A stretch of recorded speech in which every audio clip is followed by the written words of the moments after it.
그곳을 떠나 갈릴리 가운데로 지날새 예수께서 아무에게도 알리고자 아니하시니 이는 제자들을 가르치시며 또 인자가 사람이 선생님 그저 죽음을 당하고 죽은 지 3일 만에 살아나는 것을 말씀하셨기 때문이더라. 그러나 제자들은 이 말씀을 깨닫지 못하고 묻기도 두려워하더라. 아버님의 우리가 시베시에 제자들이 묻되 너희가 너희가 그러는 것이 무엇이나 하시되 그들이 잠잠하니 이는 길에서 서로 누가 크냐 하고 쟁론하였음이라. 예수께서 앉으사 그 제자를 불러서 누구든지 제가 되고자 하면 무슨 사람을 부심되며 무슨 사람을 성민인 자가 되어야 한다 하시고 어린 아이 하나를 데려다가 그들 가운데 세우시고 앉으시며 제자들에게 이르시되 누구든지 내 이름으로 이런 어린 아이 하나를 영접하면 곧 나를 영접하며 누구든지 나를 영접하면 나를 영접함이 아니요 나를 보내신 이를 영접함이니라. 은혜로우신 아버지 하나님 감사를 드립니다. 주의 말씀이 오늘도 우리의 심령을 치유하며 회복하며 축복의 품에 안기기를 원합니다. 말씀을 전하는 자나 듣는 자가 주의 말씀을 갈급하며 사모할 때에 믿음을 더하여 주시고 귀한 믿음을 실현에 옮길 수 있는 건강함으로 동행하여 주시고 실현하여 복된 믿음의 자녀로서의 삶을 살아갈 수 있는 물질로 축복하여 주옵소서. 갈급하며 사모하며 예수님의 이름으로 기도드리옵나이다.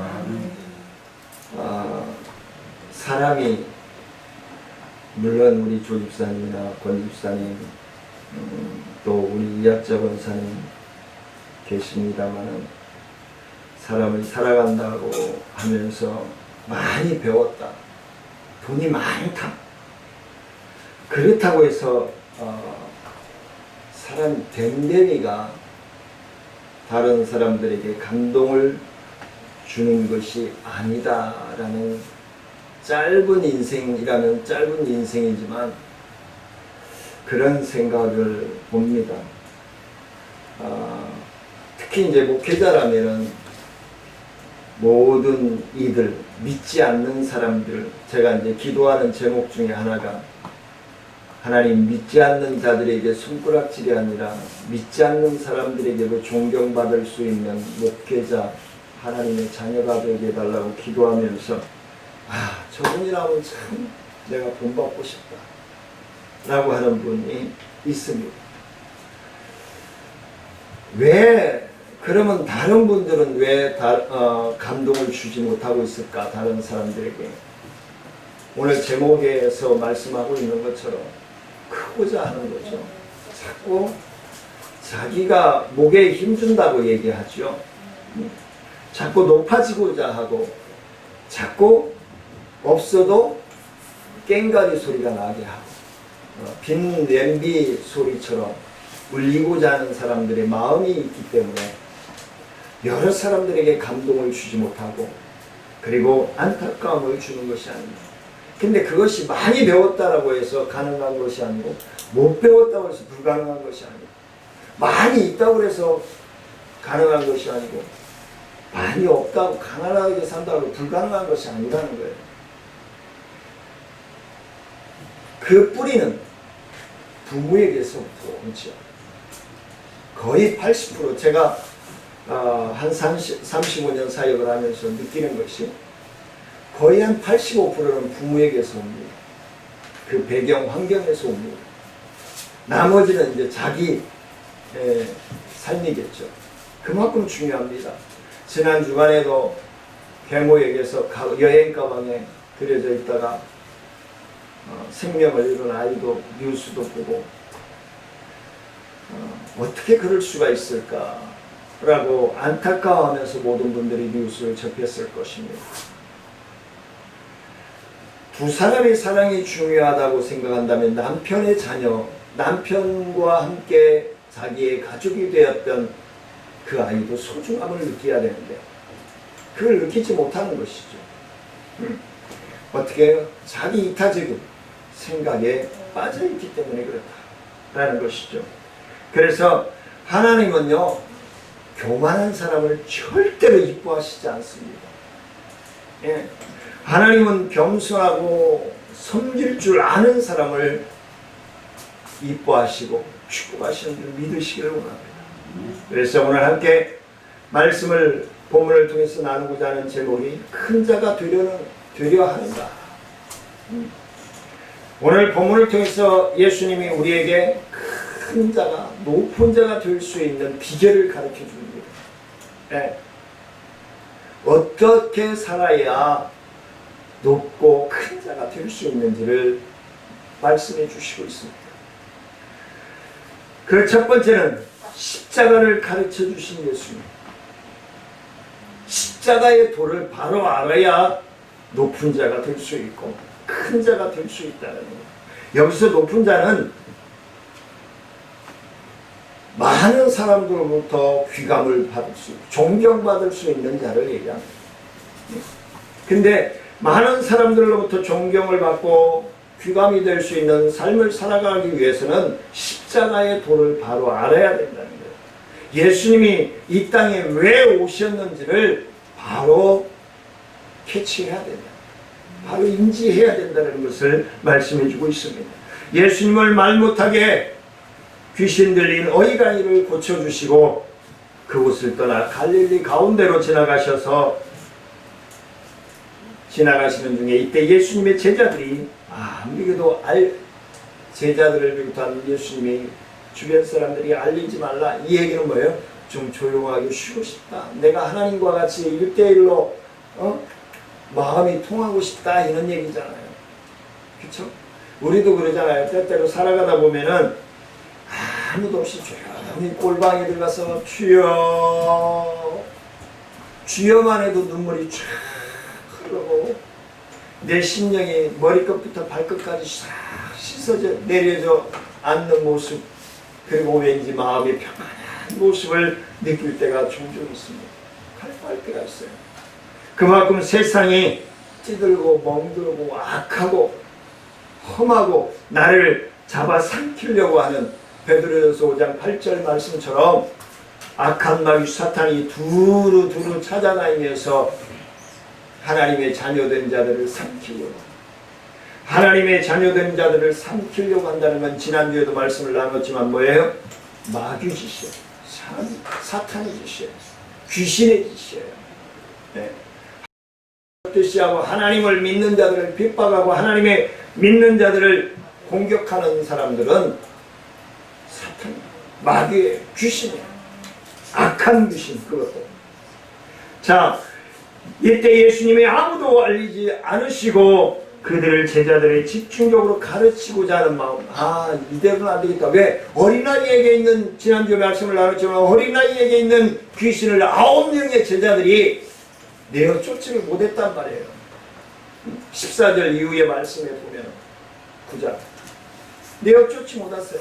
그러고 나서 보니까 예수님이 이거 내가 너무 잘못 가르친 거 아닌가. 그래서 집중적으로 제자들을 지금까지도 맨투맨해서 가르치고 보여주고 실천하게 하셨지만 왜? 오늘 말씀해 보니까 예수님이 십자가에 죽을 것을 말씀해 주고 있습니다. 그러면 제자들과 이제 오래 있을 수 없다는 것을 예지해 주고 있는 거예요. 그럼 마음이 더 조급해지겠죠. 예수님의 입장에서는. 내가 간다면 이들이 온전히 하나님의 일꾼으로서 하나님의 청지기로서 사역을 감당할 수 있을 것인가 없을 것인가. 그래서 예수님이 다시 한번 마음가짐을 하시고 집중 양육을 하시고자 하는 것입니다. 그래서 오늘 본문 31절 말씀해 보니까 시작. 이는 제자들을 가르치시며 또 인자가 사람들의 손에 넘겨져 죽임을 당하고 죽은 지 3일 만에 살아나리라는 것을 말씀하셨기 때문이다. 예수님께서 제자들에게 십자가의 죽으심과 부활의 진리를 반복해서 가르쳐 주시고 계시단 말이에요.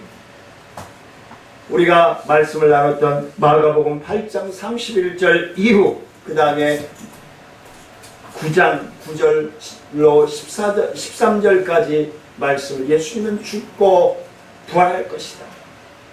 여러 번 반복해서 말씀을 전하고 계시는데 이놈의 제자들이 딴 귀를 차고 있어가지고 예수님의 말씀이 하시는 의미가 무엇인가, 뜻이 무엇인가, 그러면 예수님이 왜 저 말씀을 하실까, 우리는 어떻게 살아야 될까, 그렇게 마음을 움직여야 될 텐데 자기 고정관념만 가지고 자기 기준만 가지고 예수님의 말씀을 들으니까 도대체 변화가 일어나지를 않는 거예요. 심령이 갈아엎어지지를 않는 거예요. 그러니까 기적이 안 일어나고 어린아이에게 있는 귀신조차도 못 쫓아내죠. 9명의 제자가. 자기 기준, 자기 고정관념에 빠져있으면요 믿음이 절대로 성장할 수 없음을 지난주에서 오늘도 말씀해주고 있는 거예요. 그러면 내가 영적으로 충만해지고 하나님과 1대1의 삶을 살아가기 위해서는 뭐예요? 내 고정관념을 박살내라는 거예요.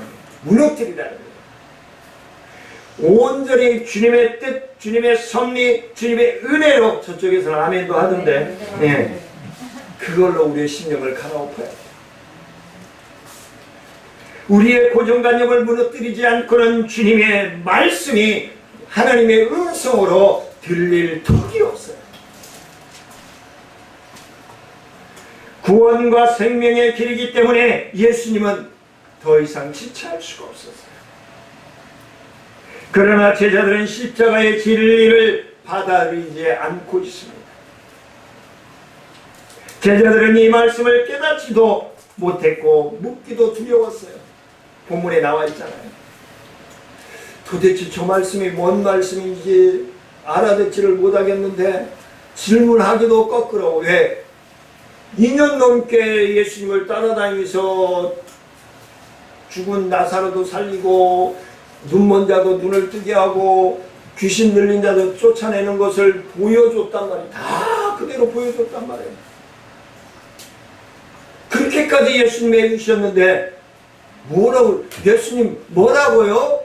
할 수가 없는 거예요. 그게 무슨 말씀이세요? 질문할 수가 없는 거죠. 오늘 본문에 그대로 기록되어 있잖아요. 예수님은 변화산에서 영광을 체험하신 후에 제자들과 함께 갈릴리를 향하여 걸으시는 중에 십자가의 얘기를 다시 하시는 것입니다. 그런데 제자들은 전혀 딴 생각을 하고 있습니다. 자기 고정관념에 빠져 있어요. 그들은 예수님이 예루살렘에 올라가시면 유대인의 왕이 될 터인데, 그러면 나는 국방부 장관, 나는 외무부 장관, 나는 총리를 시켜줄 건가? 예수님이 기도하러 올라가실 때 베드로, 요한, 야고보 3명만 데리고 올라가셨고 9명은 산 밑자락에서 기다리고 계셨죠. 근데 지난주에 말씀을 나눴듯이 그 산 밑자락에 있던 9명의 제자들이 귀신 들린 아이, 귀신 들린 자녀를 둔 아버지가 와서 살려달라고 하는데 그 귀신을 내어쫓지 못했잖아요. 예수님의 제자들이 두 파로 갈린 거예요. 야, 우리는 예수님과 함께 기도하러 가는 데까지 갔으니까 우리를 우리 셋 중에 누구를 총리 세워주시지 않을까? 우리 내무부 장관 세워주지 않을까? 국방부 장관 세우지 않을까? 그러면서 9명 쪽에서 또 아니야, 우리는 안전한 곳에 있었으니까 우리를 먼저 세울 거야. 분쟁을 봐요. 어디 가나 마찬가지. 계속 위에서만 맹돌면요 물이 썩어요. 물이 썩게 돼 있어요. 자꾸 갈아엎어져야 돼요. 새로운 물이 들어와요. 그래야 변화가 일어나는 거예요. 우리도 마찬가지예요. 아, 내가 10년 예수 믿었는데, 20년 예수 믿었는데, 30년 예수 믿었는데, 그 타성에 젖어 있으면요 절대로 우리 하나님의 은혜를 체험할 수가 없어요.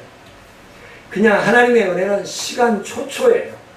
그때그때 그때 아빠 부르고 하나님 답답한데 하나님 아픈데 그때 하나님과 대화하셔야 돼요. 민정 집사가 그걸로 하나님의 은혜를 체험한 사람이잖아요. 그러기 전에는 기도할지도 몰랐잖아. 피만 쏟고 침대에서 뒤굴리고 구근거렸잖아. 근데 하나님과의 통로를 딱 열어주니까 어떻게 스스로 일어나는 거예요. 저 아무것도 한 거 없어요. 우리 민정 집사님 이렇게 나와서 예배드립니다. 나는 우리 민정 집사님만 보면 집에서도 가끔 얘기하지만 눈물이 나요. 아무것도 한 게 없고 그냥 예수님 만날 수 있도록 통로만 되어주고 디딤돌만 되어주는데 스스로 일어난 거예요. 스스로 하나님의 은혜를 입은 거예요. 왜? 삶의 목적이 없었잖아요. 자포자기하고 살았잖아요. 의욕이 없었잖아요. 근데 하나님을 알고 나서 보니까 살고 싶잖아요. 더 행복해지고 싶잖아요. 더 건강해지고 싶잖아요. 이 모든 세상의 인간들이 저런 순수한 마음만 있으면 다 편안하고 행복해질 거예요. 근데 그러고 나서 어떻게 돼요? 그 사람들 가운데 높아지고자 하고 그 사람들 가운데 더 스타가 되고자 하고 제 영이 상처를 입을까 봐 하나님과의 관계가 거꾸러워질까 봐 그런 사람들 때문에 돈 때문에 거꾸러워질까 봐 이성 때문에 거꾸러워질까 봐 명예 때문에 거꾸러워질까 봐 조심스러워요. 왜? 결국은 내가 손해잖아요. 순간의 쾌락, 순간의 행복, 순간의 풍요 때문에 내가 하나님을 잃어버릴 수 있다면 그거 하나만 못하잖아요. 그래서 예수님의 제자들은 예수님이 십자가에 죽으신다고 말씀해 주셔도 귀가 번쩍 뛰어야 되잖아요. 아니 우리 선생님이 죽는다고? 그래야 되는데 아유 우리하고 같이 있는데 왜 죽어? 옛날 어른들이 그랬어요. 아유 내가 너무 오래 살았어. 죽어야지 그랬어. 우리 권집사님, 조집사님 주변에 많이 계실 거예요. 그러면서 오래 사신 분들 있잖아요. 근데 건강하게 사시다가 갑자기 돌아가신 분들이 있어요. 저분은 20, 30년, 40, 50년 더 살 것 같아. 근데 갑자기 돌아가시는 분들이 있어요. 근데 아이고 내가 너무 오래 살았어. 아이고 죽어야지 하시는 분들이 오래 살아요. 근데 제자들이 피부에 와닿겠어요? 지금 너무도 건강하게 자기들과 같이 기적을 행하고 말씀을 증거하고 계시는데 이게 귀에 들어오냐고. 진짜로 안 들어온 거예요, 제자들이. 그러니까 별 당황도 안 하는 거예요. 예수님이 나는 얼마 못 살아. 나는 죽을 거야. 그리고 부활할 거야. 뭐 피부에 와닿지 않는 거죠. 왜냐하면 그들은 예수님의 십자가의 의미를 바로 캐치하지 못했어요. 바로 인지하지 못했어요. 우리가 왜 예수를 믿는지 바로 인지하셔야 됩니다. 그래야 우리의 삶의 목적이 뚜렷해지는 거예요. 내가 왜 예수를 믿는지, 내가 왜 교회를 나오는지 바로 알아야 힘들어도 견딜 수 있는 힘이 생겨요. 왜?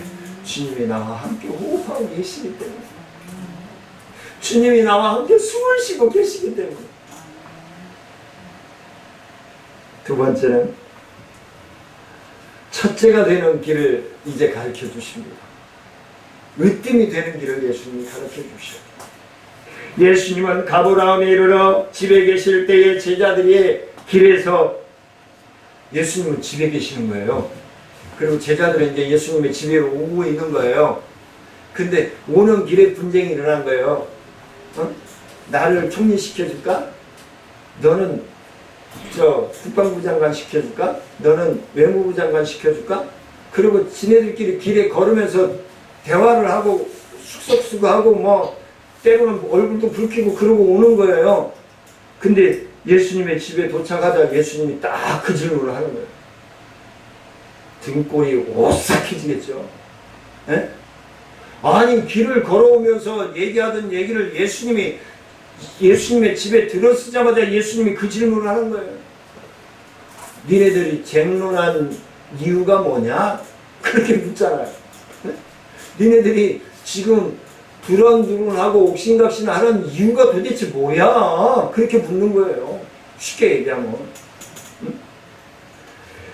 길에서 누가 크냐는 문제로 쟁론을 했기 때문에 예수님이 오자마자 묻는 거예요. 아, 이거 도저히 이대로는 안 되겠다. 도저히 이대로는 안 되겠다. 그들이 길에서까지 누가 크냐고 가지고 쟁론할 것을 예수님이 말씀하시는 거예요. 그들은 예수님이 내각 편성을 그냥 진짜 겸손하고 온유한 제자들이라면은 주님, 아유, 뭐라고 말씀하시든 저희는 주님이 함께 하신다면 제가 감당하겠습니다. 그러면 끝나는 거잖아요. 제자들은 세 제자들과 아까도 말씀을 드렸지, 세 제자 그룹과 9 제자 그룹이 나뉘어진 거예요. 옥신각신 하는 거예요. 그래서 예수님이 너희들이 쟁론한 이유가 뭐야? 라고 얘기하면서 뭐라고 말씀하셔요? 오늘 본문 35절 말씀 같이 읽겠습니다. 시작. 예수께서 앉으사 12 제자를 불러 이르시되 누구든지 첫째가 되고자 하면 무사람의 끝이 되며 무사람을 섬기는 자가 되어야 하리라 하시고. 이 하나님의 말씀이지만 어쩌면 이렇게 요소 잘 찔러주시는지. 첫째가 되고자 하면 무사람의 끝이 되라. 다른 복음서에도 말씀하시잖아요. 너희가 진짜 인정받고자 한다면 말석에 앉으라 그러잖아요. 상석에 앉으려고 하지 말아요. 그 잔치자리에 주인공이 어이 선배님 왜 거기 앉아 계세요? 그리고 내려와가지고 그러다가 상석에 앉아주더라. 근데 많은 사람들이 어떻게 아이 나 여기 주인하고 잘 알아. 아이 내 1년 후배요 2년 후배요. 그리고 상석에 와서 앉으려고 하잖아요. 사람들이 그거 얘기하는 거예요. 자꾸 하나님 좌우편에 앉으려고 하지 말라는 거예요. 예수님이 십자가에 못 박혀 죽으실 때도 한편 강도가 뭐라고 그랬어요? 한편 강도는 뭐예요? 예수님 조롱했잖아요. 아유 네가 진짜 유대인의 왕이냐? 네가 유대인의 왕인데 왜 십자가에 이렇게 못 박혀서 처절하게 죽어? 아유 지문 생기는 것이 무슨 하나님의 아들이요? 유대인의 왕이요? 그랬잖아요. 근데 한편 강도는 뭐라고 그랬어요? 당신이 있는 곳에 내가 있기를 원합니다. 당신이 있는 곳에 내가 있기를 원합니다. 나도 천국 백성이 되고 싶습니다. 이 말이죠. 그 한마디가 너무 깊이가 있는 거잖아요. 그러자 예수님이 뭐래요? 오늘 나보내 너가 함께 있을 것이다. 그렇죠? 오늘 네가 나와 함께 나보내 있을 것이다. 바로 그 초대를 받는 저와 우리 성도님들이 되어야 될 줄 압니다. 첫째가 되고자 한다면 뭐예요? 첫째가 쉽게 되는 건 아니에요. 쉽게 이루어질 수 있는 것도 아니에요. 첫째가 될 수 있는 가능성을 말씀해 주고 있는 거예요. 제자들이 뭐 하지 말라는 거 없잖아요. 근데 예수님은 유대인의 왕으로 오셨잖아요. 근데 그 왕궁에는 누가 있어요? 헤롯 왕이라고 하는 사람이 있었잖아요. 웃기는 거죠. 웃기는 거죠. 그런데도 허물을 키는 거예요. 그런데도 허물을 키는 거예요, 제자들이. 그러니까 예수님의 입장에서는 얼마나 답답하겠어요. 자, 어떻게 해야 큰 사람이 첫째가 될 수 있는지 두 가지로만 잠깐 말씀 나누고 마치도록 하겠습니다. 첫 번째는 섬기는 삶을 살아라. 섬기는 자가 되라. 라고 말씀을 합니다. 야고보와 요한과 야고보와 요한이 예수님의 제자잖아요. 야고보가 예수님의 제자 야고보도 있고요. 그리고 그 예수님의 동생 형제 야고보도 있어요. 요한도 그렇고. 근데 그들이 참 치사하게 그래요. 예수님의 피부치라고요. 어머니를 내세워요. 어머니가 계시는데 어머니를 이용해요. 오른편에 예수님의 오른편에 누가 앉고 왼편에 누가 앉을 것인지 문제에 치열한 싸움을 해요. 치고받고 했다는 게 아니라 마음의 싸움을 해요. 아직 덜 연그른 거죠. 그런데 그것은 당시 예수님의 제자들의 문제가 아니라 오늘의 문제도 돼요. 제가 서론에서도 말씀을 드렸지만 교회와 사회와 또 교회 아니면 직장 내부 가정에서도 마찬가지잖아요. 옛날에 요즘은 많이 없어졌지만 결혼하면 신혼부부들한테 뭐라고 해요? 기싸움 시키잖아요. 아예 초장에 잡아야 돼. 그러잖아요. 네? 결혼하면 아예 초장에 잡아야 되는데 그게 뭐예요? 전쟁을 시키는 거예요. 예, 서로 양보하는 거야. 서로 높여주는 거야. 이러면 얼마나 좋아. 근데 야, 너 시집에 들어가서 초장에 잡아야 돼. 남편 잘 잡아야 돼. 너 평생 고생해. 이러잖아. 이건 잘못 가르치는 거야. 남편 생각, 시부모 생각 잘 설명하고 우리 딸한테 하는 소리인가? 서로 살필 줄 알아요. 마음을 읽을 줄 알아야 돼요. 시부모, 친정, 또 처가댁 양가의 마음을 읽을 줄 알아야 그 가정을 행복하게 만들 수 있는 거예요. 근데 그렇지 않고 자꾸 끝발을 세우려고 그러면요, 그 가정은 행복해지기 힘들어요. 제가 결혼하면서 하나님이 우리 교회, 우리 가정에 가온 주셨고요. 제 앞으로의 결혼, 신학대학교 3학년 때 제가 결혼을 했는데 그때 하나님이 가온 주셨고 그 다음에 내 목회의 패러다임을 주셨어요. 관심과 사랑과 이해. 거기에 그 안에서 저희 가훈이 나온 거예요. 네. 그게 중요한 거예요. 하나님께 먼저 인정받는 가정이 되어야 되겠죠. 네. 정직한 신앙, 정직한 정신, 정직한 생활이 우리 가정의 가훈이에요. 하나님 앞에 정직해야 내 정신세계도 정직하고 내 생활, 내 필드도 정직해질 수 있다는 거죠. 그런 삶을 추구해 나아가야 되는 거예요. 그래서 주님은 누구든지 먼저 섬기라고 얘기합니다. 섬기는 자가 큰 자라고 얘기합니다. 섬기는 자가 큰 자라고 말씀하십니다. 그래서 예수님은 섬김의 자리에 맨 앞자리에 서서 섬기라고 얘기합니다. 자, 두 번째 이제 마지막 이기심을 극복하라. 이게 이기심이요, 나를 병들게 해요. 내가 병이 들면요, 내 주변이 다 병이 들어요. 이기심을 가로막는 장애물이 이기심이에요. 자기 과시, 은근히 대접받고 싶어하고, 그리고 없으면서 옛날 속된 말로 개뿔도 없으면서 있는 척하고, 이런 것들, 네. 이런 것들을 버려야 됩니다. 애꿎은 이런 마음들을 버려야 돼요. 그래서 굳은 일, 힘든 일, 얼굴이 드러나는 일, 이런 거 가리지 않고 뒤에서 묵묵히. 네.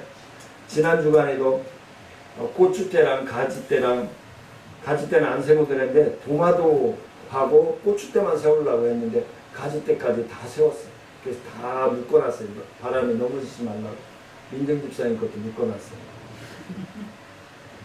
상추는 몇 개 심어놨는데 다 뜯어먹었어. 좀 남았어. 내일 모레 가면 또 나을 거야.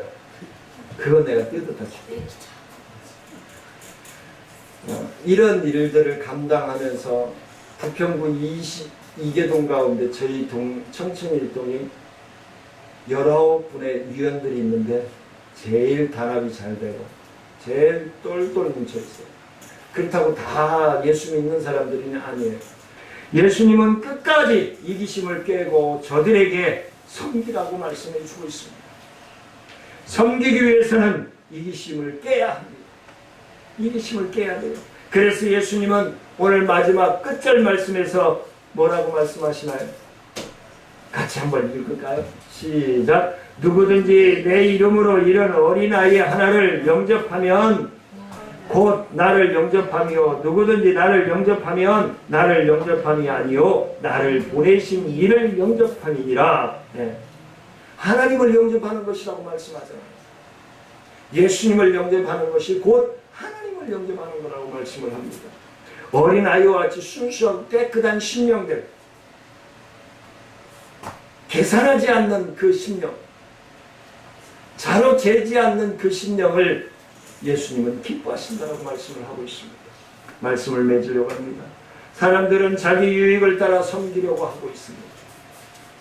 우리는 섬김받고 제가 전도사 때 강사로 활동할 때 어린이 전도협회 이런 찬양이 있어요. 대접받고 싶은 그대로 대접받고 싶은 그대로 먼저 대접하라 먼저 대접하여라 사랑받고 싶은 그대로 사랑받고 싶은 그대로 먼저 사랑하라 먼저 사랑하여라. 모든 사람들이 다 대접받고 싶고 모든 사람들이 다 사랑받고 싶어 한다면 잘못돼. 내가 먼저 대접할 수 있고 내가 먼저 섬길 수 있는 자가 큰 자이다. 첫째가 된다라고 예수님의 말씀을 하고 계신 것입니다. 따라서 내 안에 뿌리를 받고 있는 우월의식, 그 다음에 서열의식 다 이 시간에 뽑아버리고 오직 이기심을 버리고 섬기는 자로 봉사하는 자로 그리고 헌신하는 자로 겸손하게 하나님께 순종하는 저와 여러분들이 되시기를 주의 이름으로 간절히 축원을 드립니다. 은혜로우신 아버지 하나님 감사합니다. 부족합니다. 연약합니다. 하나님 우리와 함께 호흡하시고 동행하시고 인도하여 주셔서 영광받아 주옵소서. 주님이 우리의 선봉이 되어 주시고 주님이 우리의 호흡이 되어 주시옵소서. 감사드리며 예수님의 이름으로 기도드리옵나이다. 우리 주 예수 그리스도의 크신 은혜와 성령님의 교통하심과 무한하신 능력과 권능의 역사하심이 이제 주님 앞에 나는 낮은 자로서 섬기고 봉사하며 주의 영광을 드높이고자 나아가는 사랑하는 성도들과 기도하는 제목 위에 가정 위에 생업 위에 또한 모든 주님이 쓰시고자 할 때에 쓰임받을 수 있는 통로 위에 우리 정천중앙교회 사역과 나눔과 기쁨 435 주의 사역 위에 또한 지역사회 보장협체 사역 위에 치매예방학교 위에 이제부터 영원토록 함께할지어다.